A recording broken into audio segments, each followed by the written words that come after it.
Okay, so just a context to those who are watching this via YouTube. We had a diagnostic quiz my students this semester had a diagnostic quiz, and basically what I'll be doing in this video is to give the solutions to the 4 questions I've asked. So here are them. So the first question is this. So you just need to solve for ax squared plus bx plus c equals 0. What's the solution in this? Anong sagot dito? In fact, you don't need to write anything. Just write the final answer. And that's fine. Anong sagot? Ano lang sagot dito? This is a quadratic equation, right? And what should be the solution of a quadratic equation? Ano lang yan?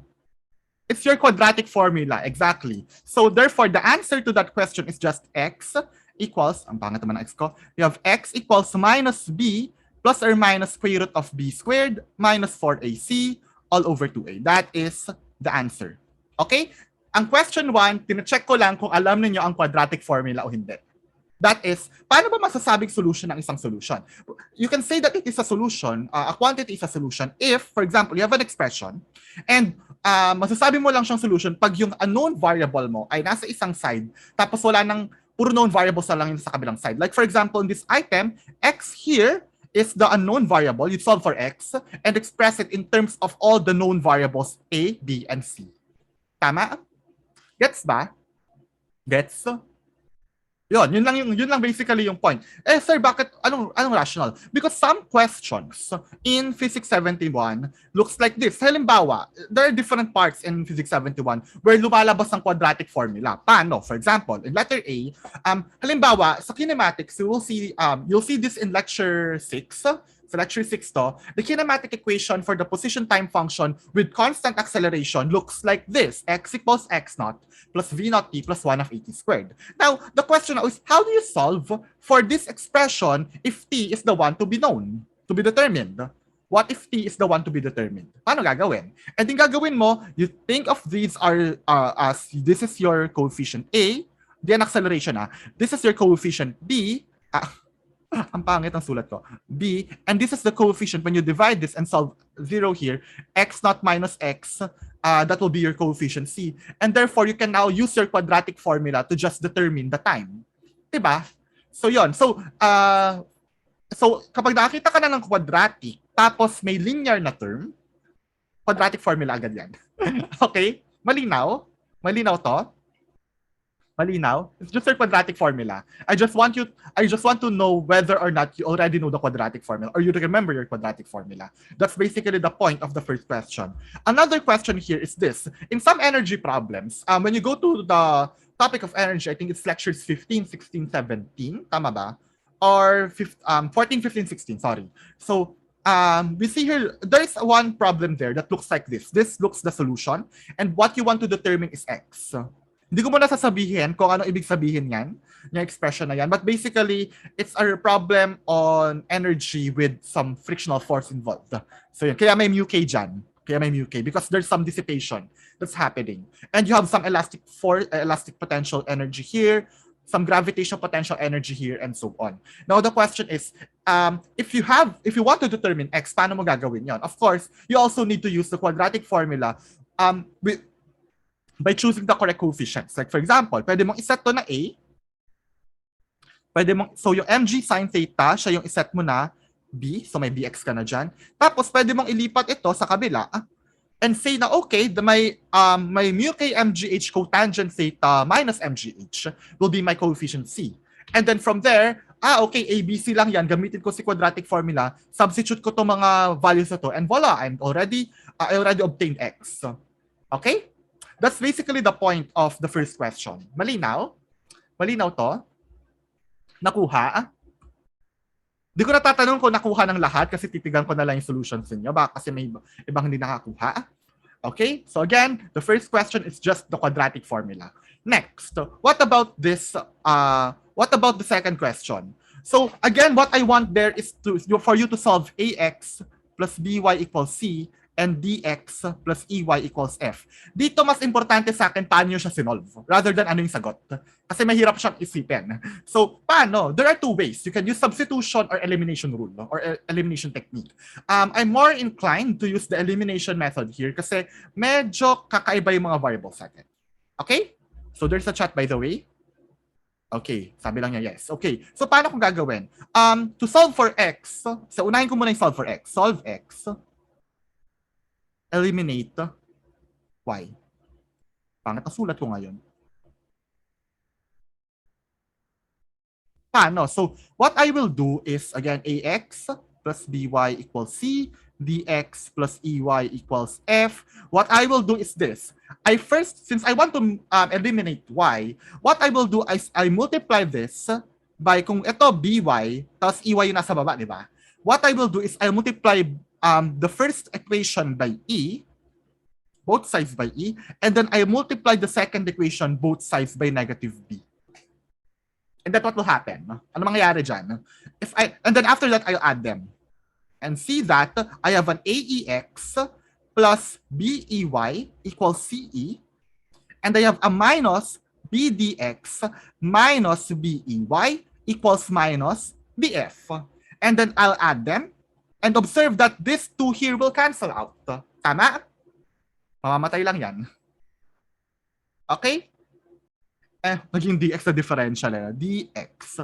And then, itong x na to may common, x quantity, AE minus BD equals CE minus BF, and therefore, dividing both sides by AE minus BD, we get x equals CE minus BF all over AE minus BD. That is the value of x. So what about y? We do the same, but instead you eliminate x. So solve for y, eliminate x. Paano yon? So again, sulat ko ulit, ax plus by equals c. Ito yung tinatawag na elimination method. Meron ding tinatawag na substitution method, wherein what you will do is to, in the first equation, you solve for x and then substitute to the second. Medyo hassle yon for me, at least in this particular case. So, kaya mas gamit ko yung elimination method pag medyo general yung variables na meron ako. So again, going back, ax plus by equals c, dx plus ey equals f. What I will do is I multiply this, a at saka dito, di ba? Since may a na ako dito, i-multiply ko siya by d. And then dun sa isa, i-multiply ko naman siya by negative a. And then after that, I'll add them. Pwede rin positive a then subtract. Pwede rin yon. Pero ang ginagawa ko, mas convention ko na positive. Na add instead of subtract. Kaya negative yung minumultiply ko. So I have, therefore, an adx plus bdy equals cd. And I have a minus adx minus eay, eay equals minus af. And then I'll add them, making these two cancel out. And therefore, I have a y quantity bd minus ea equals cd minus af, and therefore y is equal to cd minus af all over bd minus ae. O yan. So, this is the answer for y. Malinaw? Malinaw? Clear ba? Again, dito sa item na to, mas importante sa akin paano nyo ginawa rather than ano yung sagot. Yeah, mas importante sa akin dito na alam nyo yung skill. How to solve for systems of equations. Why? Because a lot of problems in mechanics involve systems of equations. Halimbawa, ito, after setting up the equations of motion in one particular system that we will be studying, pag nakita nyo yung video lectures ko, magsasawa kayo dito sa equation na to, we usually have this equation that looks like this. M1A equals T minus M1G, M2A equals M2G minus T. The question is, how do you determine A and T there? Given yung masses, usually these M1 and M2 here of course refers to mass. The A there refers to acceleration, the T there refers to tension. The question now is, how do you determine A and T? E di gawin mo rin yung ginawa ko kanina. Pero dito, mas madali na hanapin yung A. Bakit? Madali hanapin yung A dyan. Kasi pansinin mo, yung T dito positive, yung T dito negative. Pag pinagsama mo yan, ano mangyayari? Magka-cancel out. Tama? Gets? Add ko tong dalawang to. Lalabas dyan, I have an A, M1 plus M2 equals G, M2 minus M1. Okay? Yeah, so that's one of the questions. So after setting up the equations of motion, we usually have an equation that looks like this. So ang tanong, hanapin mo yung T at saka A. So yeah, that's one of the questions. Further, there are also some problems. For example, here in conservation of momentum relation, you will see two equations. this one, the conservation of momentum relation, and this one, which is the relative velocity relation, which is a consequence of the conservation of kinetic energy. Ngayon, syempre, gusto mo hanapin dyan si V1 prime, which is the final velocity of the first particle, and V2 prime, which is the final velocity of the second particle.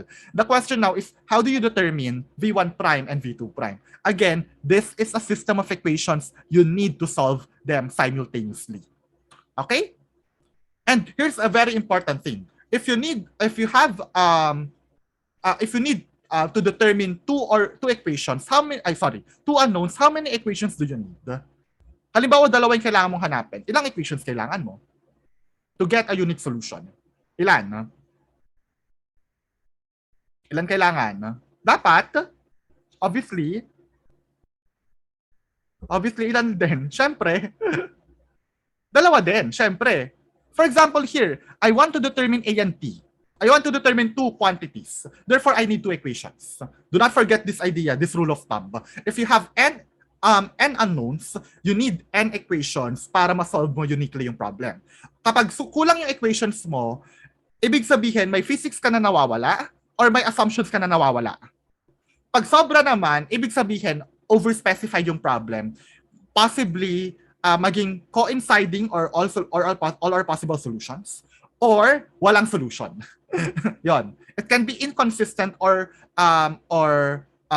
it can be inconsistent or coinciding yung mga solutions mo. That's why if you have n equations, you need to determine n unknown.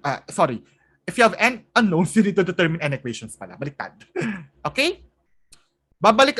When you look at the lecture videos, lagi akong bumabalik dyan. Lagi akong babalik dyan, especially when we go to Newton's laws, chapter 5, and when we go to dynamics of rotational motion, chapter 11, chapter 9, 10, 11. Yeah, mga yon. So yon. May tanong dito? Question here. So yon, again, if you have n unknowns, you need to have n equations. Okay. May tanong? Wala? Walang tanong dito? Yes, so wala naman. Okay. Now let's go to the third question. The third question has this triangle here. A equals 2 cm, B equals 3 cm. So ang tinatanong, may dalawang conditions. Let's say theta is the angle between AB and BC. So what is sine theta there? So, para madali, hanapin mo muna yung hypotenuse. The hypotenuse is equal to what? I believe, ito yung item may pinakamaraming nakakakuha kasi you know your trigonometry, I believe. So, this is just square root of 2 squared plus 3 squared. Di ko muna isulat yung cm, which is what? 4 plus 9, which is 4 plus 9, 13. So, this should be square root of 13. Tama? Tama, di ba? cm. Tama? Okay, and therefore, what's sine theta? What is sine theta? So this is square root of 13 cm.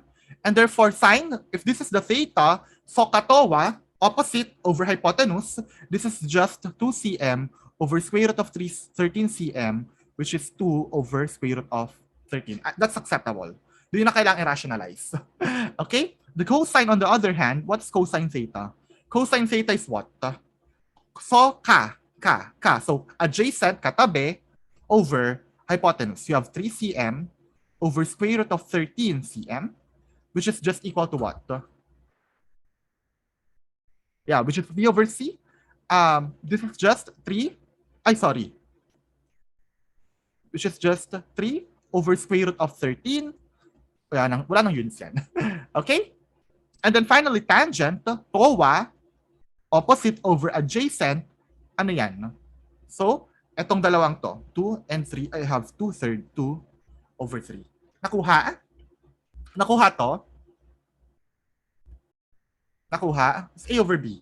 Now, again, the assumption there is that theta is the angle between line segment AB and line segment BC. But what if, letter B, theta is the angle between AB, AC, AB, and AC.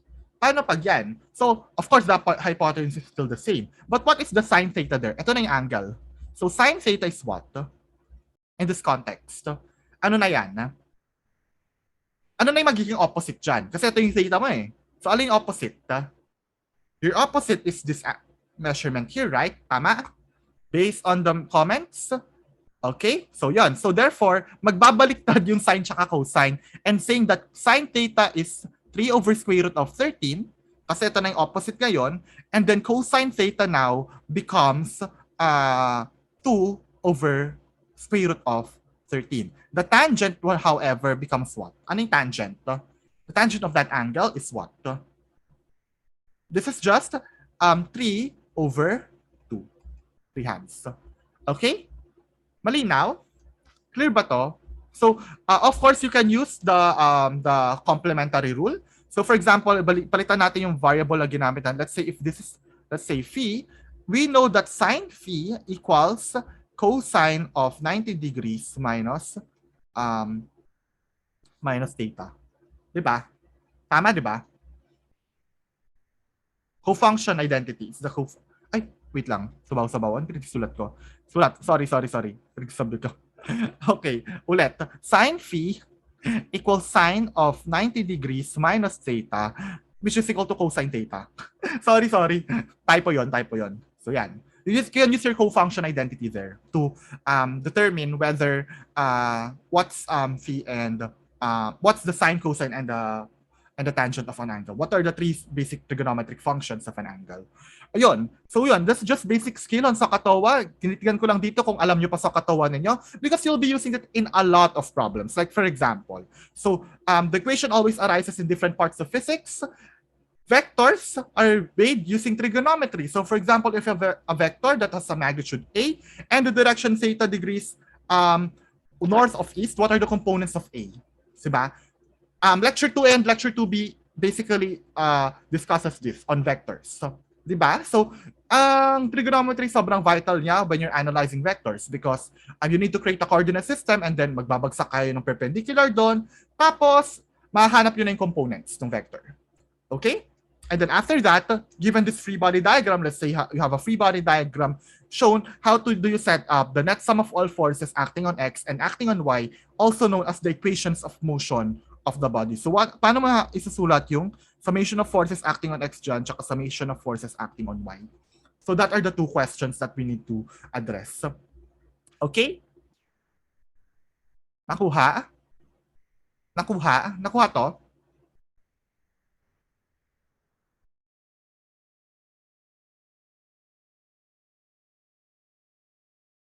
Okay, finally, we have this question 4 here. Basically, definition lang to.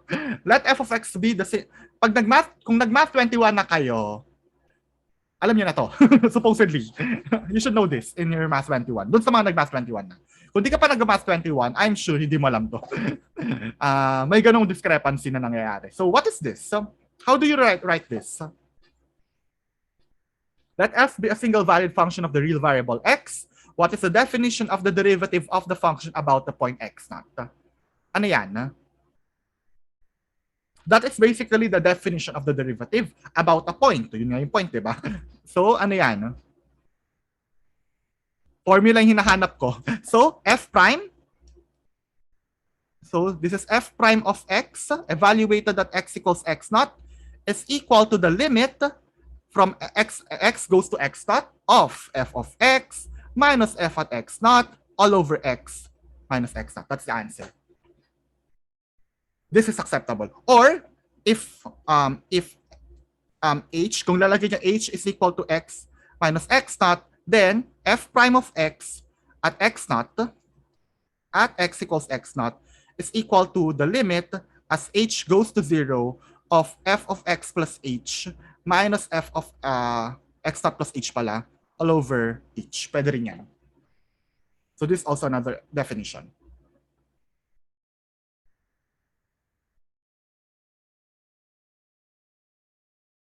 Ay, tama naman. Okay. Yon. So yan yung hinahanap ko. Yung difference quotient definition ng derivative. Bakit? Kasi a lot of equations in physics are defined in terms of derivatives. In fact, the most basic definitions like your velocity and your acceleration, more specifically, the instantaneous velocity and instantaneous acceleration are defined in terms of derivatives. In fact, ang motivation ng instantaneous velocity and acceleration ay slope of the tangent line. So if you, of course, you know the average velocity, which is the change in the position with respect to time. Pero pag gusto mong hanapin yung instantaneous velocity mo from the secant line of the position time graph, you will need to approach that, halimbawa, sulat ko na graph ko na nga lang ganyan, di ba? Meron kang graph dito ng position time function, tapos may dalawa kang points dyan. Ang gusto mo is, gusto mong hanapin ano yung velocity at this point, which is the slope of the tangent line.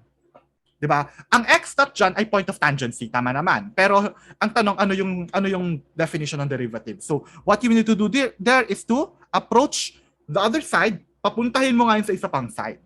Then after that, from your secant line, it becomes a tangent line. So the question now is, what is the slope of the tangent line of the position time graph and the velocity time graph? The answer there is that's your instantaneous velocity and your instantaneous acceleration, respectively. That will be the focus of lecture 3 in the video lectures. So, lecture 3 and lecture 4. Sorry. Tama nga. Lecture 3 and lecture 4. Tama nga. Okay, lecture 4, just a heads up. The lecture 3 and lecture 4 in the annotated lecture slides is not the same as the lecture 3 and lecture 4 in the video, in the videos. What I did kasi there is I unified lecture 4 as a graphical analysis topic. So, yung graphical analysis kasi hati siya sa lecture 3 at lecture 4 ng annotated lecture slides. But what I did is to merge them as a single topic kasi maraming nahihirapan sa curve sketching. So, yeah. So, don't be, wag kayo malilito dun sa susunod na, when you watch the video lectures 3 and lectures 4, because it's somewhat different. There were rearranged topics in lecture 3 and lecture 4 of the annotated lecture slides when it was translated to video lecture slides. So, yon. Kasi lecture 3 is position and velocity in annotated lecture slides. Lecture 4 is acceleration. But what I did is, lecture 3 is kinematics, so position, velocity, and acceleration. Lecture 4 is graphical analysis, para may focus na lecture sa graphical analysis. Okay, and then after that, your Newton's second law, the one of the most important or most fundamental equations that you'll be using in this course, can be expressed in terms of derivatives. Paano? Summation of forces equals mass times acceleration, which is equal to mass. What's the acceleration? It's again the second time derivative of your position. So this is, again, an equation involving derivatives. So, now, hindi natin isa-solve explicitly itong that sum of all forces. Hindi natin isa-solve explicitly, except for the last case of periodic motion. So, there's also this thing called wave equation. Hindi na natin naman ito touch sa 71 this semester because it's pandemic. But the wave equation is an example of a partial differential equation, which is also involves now derivatives of now multivariable quantities. So, yon. Naintindihan ba yung pinagsasabi ko rito? Why these questions are important? Naintindihan? Okay, so again, thank you very much for attending this session, and I see you all next time. Bye-bye.